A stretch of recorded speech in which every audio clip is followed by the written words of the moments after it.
Dear students, in our last lecture of TPM Total Productive Maintenance, we have seen about what is TPM Total Productive Maintenance क्या है, ठीक है, और ये किस तरीके से डेवलप किया जाता है एक प्रिवेंटिव मेंटेनेंस सिस्टम।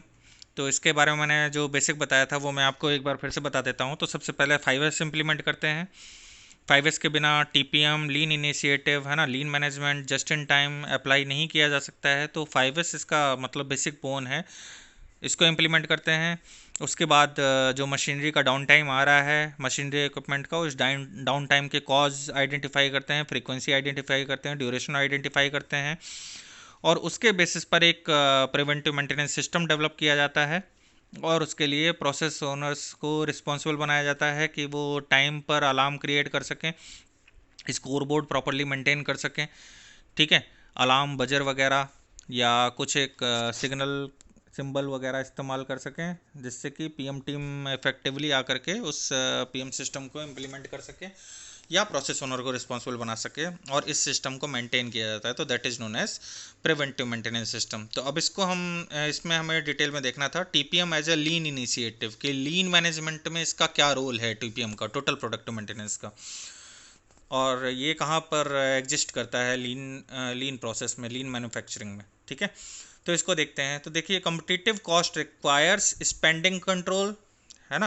तो कम्पिटिटिव कॉस्ट जो होती है वो क्या कंसिडर करती है कि एक्सपेंडिचर कंट्रोल हो, जो अननेसेसरी एक्सपेंडिचर है, एक्सपेंडिंग है, वो कंट्रोल की जा सके, डिफेक्ट्स को एलिमिनेट किया जा सके। डिफेक्ट्स मीन्स जो एरर है, एरर किसके हिसाब से होती है, कस्टमर के हिसाब से, ठीक है। जो भी नॉन कन्फॉर्मिटी है उसको क्या किया जाए, कंट्रोल किया जा सके, और डाउन टाइम को रिड्यूस किया जा सके। डाउन टाइम क्या होता है, मशीनरी या इक्विपमेंट में जो सडन ब्रेकडाउन ऑकर करते रहते हैं, जो बॉटलनेक सिचुएशन ऑकर करती है, ठीक है, तो इसको मैनेज किया जा सके। तो that is known as down time reduction. तो इन तीनों को अगर आपने कम कर लिया तो कम्पिटिटिव कॉस्ट आपकी कम हो जाएगी।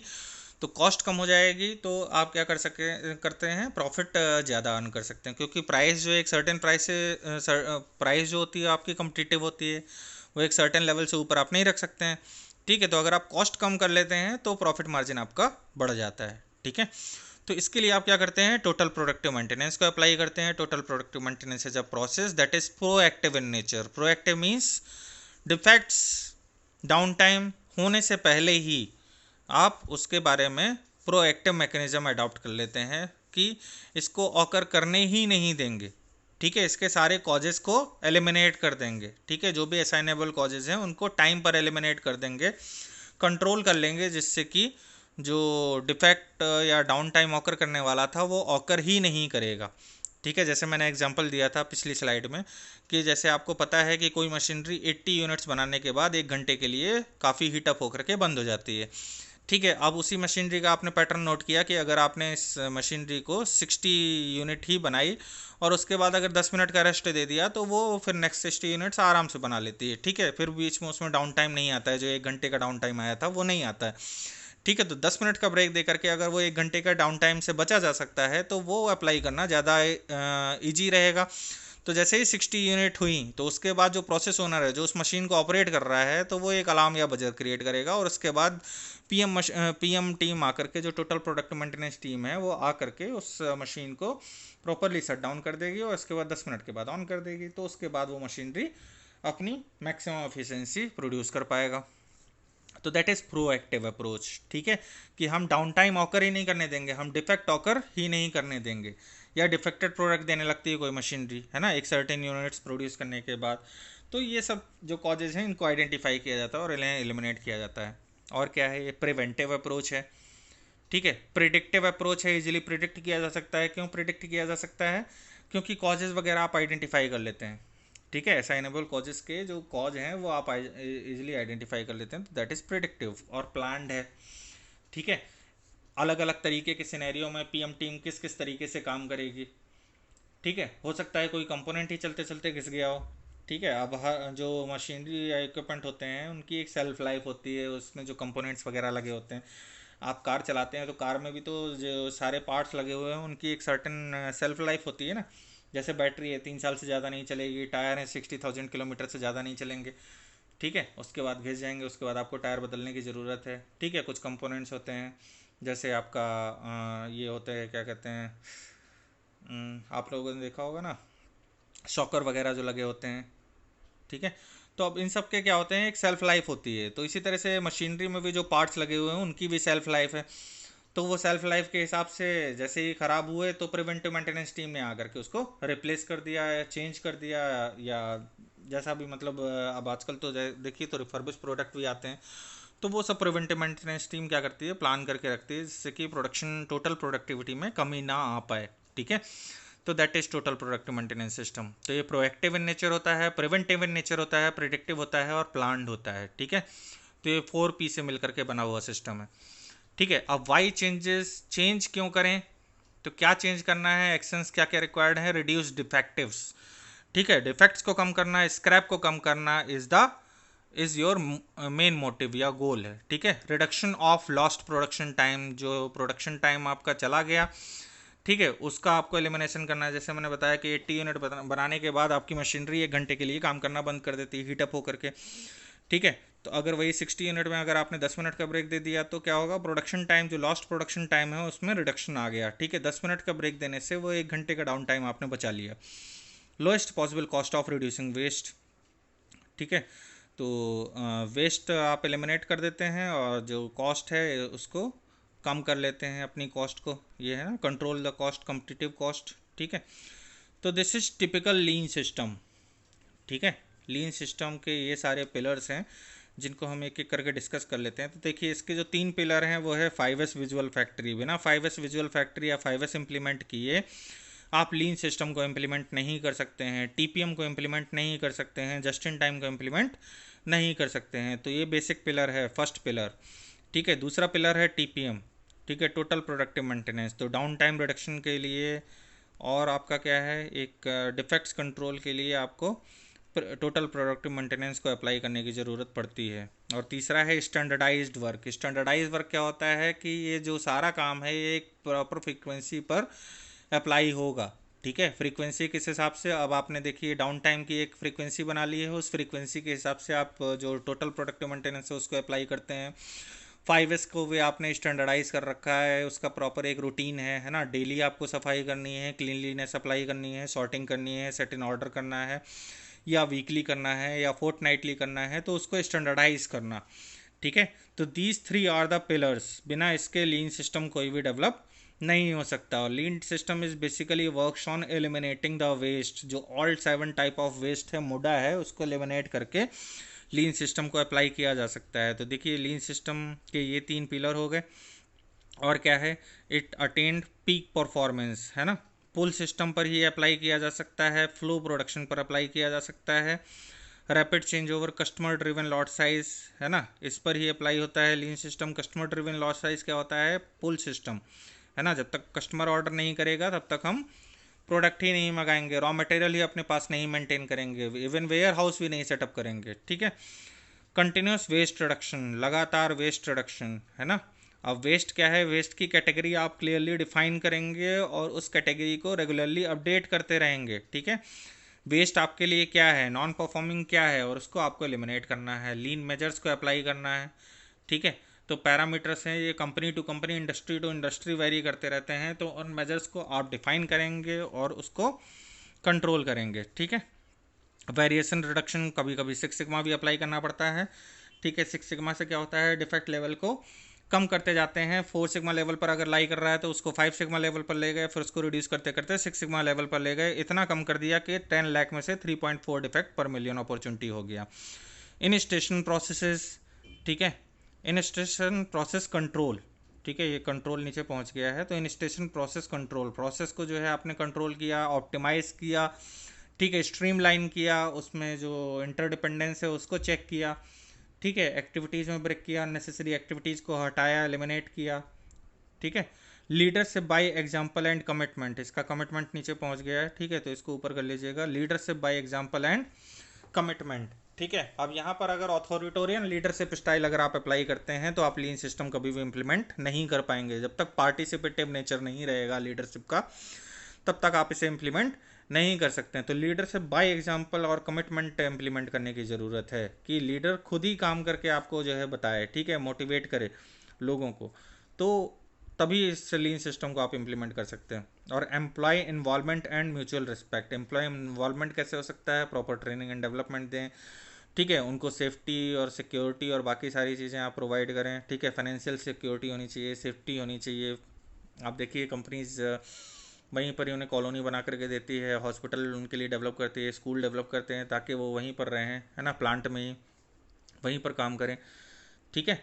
तो ये सब एम्प्लॉय इन्वॉल्वमेंट होना चाहिए। इन्वॉल्व करने के लिए आपको जो भी रिवार्ड सिस्टम है वो डेवलप करने की ज़रूरत है, पेनल्टी सिस्टम है वो डेवलप करने की ज़रूरत है, म्यूचुअल रिस्पेक्ट की ज़रूरत है। तो ये सारी चीज़ें एक तरीके से लीन सिस्टम के लिए रिस्पॉन्सिबल होती हैं। अगर इनमें से कोई भी एक चीज़ आपने छोड़ दी तो आप लीन सिस्टम इम्प्लीमेंट नहीं कर पाएंगे। बेसिकली है क्या लीन सिस्टम, इन 7 वेस्ट पर फोकस करता है कि ये 7 वेस्ट जो हैं वो एलिमिनेट कर दिए जाएं। ये मैं पहले भी आपको जस्ट इन टाइम में बता चुका हूँ, एक बार फिर से बता देता हूँ।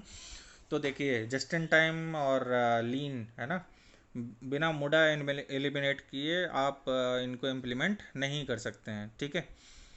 तो ट्रांसपोर्टेशन, ठीक है, अब एक्सेस ट्रांसपोर्टेशन है तो अब नियर सप्लायर कंडीशन, मैंने जैसे बताया था जस्ट इन टाइम में कि सप्लायर को अपने बगल में ही बसा लिया, है ना, आसपास ही उसकी एंसिलरी यूनिट डेवलप करके उसको वहीं पर इस्टेब्लिश कर दिया। तो इससे क्या होगा, अननेसेसरी जो ट्रांसपोर्टेशन है वो कम हो जाएगा, ठीक है, मार्केट में ही आप ऑपरेट कर रहे हैं।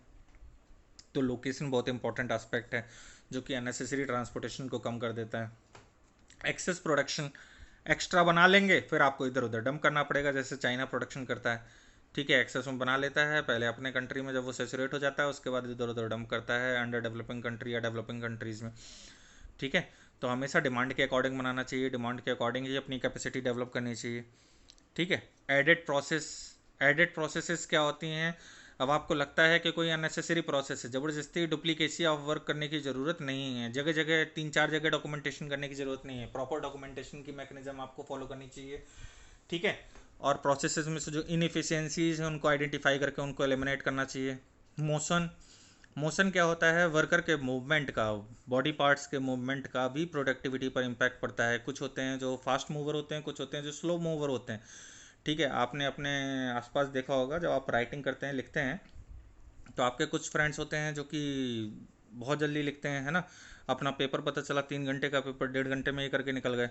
और कुछ होते हैं कि पता चला कि 3 घंटे का पेपर 4.5 घंटे में भी नहीं हो रहा है, ठीक है। तो this is just because of their motion. तो इसी तरह से एम्प्लॉय की प्रोडक्टिविटी का भी, उसके उन एम्प्लॉय के मोशंस का भी, मूवमेंट का भी उसकी प्रोडक्टिविटी पर फ़र्क पड़ता है, ठीक है। तो इस मोशन के जो वेस्ट है उसको भी एलिमिनेट करना चाहिए, ठीक है। इस पर भी जो है कुछ मैकेनिज्म डेवलप करना चाहिए, उनको ट्रेन करना चाहिए किस तरीके से वो अपने मूवमेंट्स को इम्प्रूव कर सकें। वेटिंग, ठीक है, अगर लीड टाइम बहुत ज़्यादा है या वेटिंग टाइम बहुत ज़्यादा है प्रोसेसेस के बीच में तो भी प्रॉब्लम है, ठीक है। जो प्रोसेस का फ्लो होना चाहिए वो स्मूथ होना चाहिए, कहीं पर भी बॉटल नेक सिचुएशन नहीं अराइज होनी चाहिए, ठीक है। बॉटल नेक क्या होता है, लो स्पीड प्रोडक्शन, है ना, एक जगह पर एक आदमी तो बहुत तेज़ी से काम करता जा रहा है, फटाफट उसने अपना काम कर लिया, और दूसरी जगह पर इन्वेंट्री पाइल अप हो रही है, बढ़ती जा रही है, ठीक है। उसका असेंबली लाइन में जैसे कोई काम कर रहा है और कोई एक स्लो काम कर रहा है, कोई एक फास्ट काम कर रहा है, तो जो फास्ट काम कर रहा है वो फटाफट इन्वेंट्री रिलीज कर रहा है, और जो उसके आगे वर्कर काम कर रहा है वो स्लो इन्वेंट्री पर काम कर पा रहा है। तो अब उसमें क्या होगा कि वहाँ पर पाइल अप होता जाएगा इन्वेंट्री, तो वो क्या करेगा, एक तरीके से बॉटल नेक सिचुएशन अराइज कर देगा, लो स्पीड प्रोडक्शन। इन्वेंट्री को मैनेज करना, कब कितनी इन्वेंट्री हमें मंगानी है, कितनी हमें इन स्टॉक रखनी है, ठीक है, कितनी सेफ्टी स्टॉक के तौर पर रखनी है। जैसे अभी आजकल आप देखिए तो अब लॉकडाउन खुला है तो कंपनीज को, जैसे कार कंपनी को बोला गया कि आप जो है 1/3 मीन्स 3 में से 1 शिफ्ट में आप काम कराइए कुछ उतने ही वर्कर बुला करके।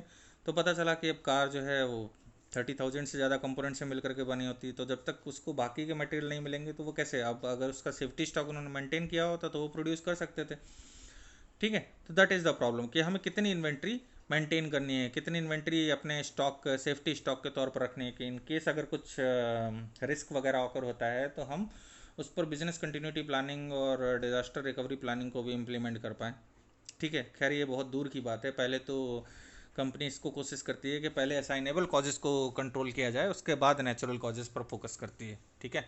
क्योंकि असाइनेबल को इजीली कंट्रोल किया जा सकता है, नेचुरल कॉजेज़ को आप इजीली कंट्रोल नहीं कर सकते हैं। उसके लिए आपको, अगर वो ऑकरेंस फ्रिक्वेंटली होता रहता है तो आप उसके लिए मैकेनिज्म डेवलप करते हैं। जैसे जापान है, जापान में क्या होता है, अर्थक्वेक बहुत फ्रिक्वेंटली आता रहता है, तो उनका जो स्ट्रक्चर होता है ना वो मॉड्यूलर होता है। आप देखिए उनकी कंपनीज महीनों में बन करके तैयार हो जाती हैं, और हमारे यहाँ जो इंडिया में कंपनी बनती है वो क्या होता है, सालों साल कंस्ट्रक्शन चलता होता है, फिर मशीन वो पूरा प्लांट सेटअप होता है, तब जा करके उसमें प्रोडक्शन चालू होता है। ठीक है, तो दैट इज़ द डिफरेंस। तो अब वहाँ पर क्योंकि इस तरीके का जो मतलब नेचुरल डिजास्टर है, जो अर्थक्वेक है, वो बहुत फ्रिक्वेंटली आता रहता है, सुनामी वहाँ पर फ्रिक्वेंटली आती रहती है, तो अब उस हिसाब से उन्होंने अपना स्ट्रक्चर डेवलप कर रखा है, वो बहुत जल्दी उससे रिवाइव कर जाते हैं।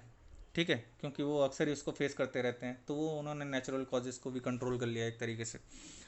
ठीक है, नॉन कन्फॉर्मेंस डिफेक्टिव्स, ठीक है, जो भी आपकी प्रोसेस है उससे डिफेक्ट्स कम से कम निकले ही ना। सिक्स सिग्मा अगर आप अप्लाई कर लेंगे तो डिफेक्ट्स को बहुत हद तक कंट्रोल कर सकते हैं। तो these are the 7 type of waste जिसको कि फोकस किया जाता है जब आप लीन सिस्टम इम्प्लीमेंट करते हैं तो। ठीक है, तो ये सारे पैरामीटर्स हैं जिन पर आपको ध्यान में रखने की ज़रूरत है, अदरवाइज आप लीन सिस्टम को इम्प्लीमेंट नहीं कर पाएंगे। और लीन सिस्टम किस तरीके से इम्प्लीमेंट करते हैं, बाय एलिमिनेटिंग मुडा वेस्ट। ठीक है, तो क्या रीजन होते हैं जिसकी वजह से वेस्ट क्रिएट हो सकता है, तो these are some of the reasons. इसके अलावा और भी रीजन्स होते हैं जो कि आप बुक से देख सकते हैं। तो जैसे क्या होता है, first is excess manning, extra staff रख लेना। ठीक है, अब एक्स्ट्रा स्टाफ किस तरह से रखा जाता है, अब जैसे पुअर लेआउट है, ठीक है, लेआउट ही अच्छा नहीं है, तो आप प्रॉपर क्या इफिशिएंसी की प्लानिंग करेंगे, क्या ऑप्टिमाइजेशन करेंगे। ठीक है, और मटेरियल प्रेजेंटेशन अगर अच्छा नहीं है, ठीक है, तो इसकी वजह से एक्सेस मैनिंग हो जाती है। Rework and extra processes, rework repair वगैरह का अगर काम हो रहा है, ठीक है, या extra process unnecessary process involve हैं, तो आपने हर एक प्रोसेस के लिए कुछ प्रोसेस ओनर रखे हुए हैं जिसकी ज़रूरत ही नहीं है। ठीक है, डुप्लीकेसी ऑफ वर्क है, क्लर्क्स भी रख रखे हैं, और जो वर्कर है उससे भी आप जो है सारा डॉक्यूमेंटेशन का काम करा रहे हैं। ठीक है, तो that is extra processes. Inconsistent inefficient work methods, जो आपके वर्क मेथड्स हैं, काम करने के तरीके हैं, वो इनकन्सिस्टेंट हैं या इनएफिशिएंट हैं। ठीक है, तो पता चला कि 5 आदमियों का काम आप 15 आदमियों से करा रहे हैं। ठीक है, तो दैट इज़ एक्सेस मैनिंग।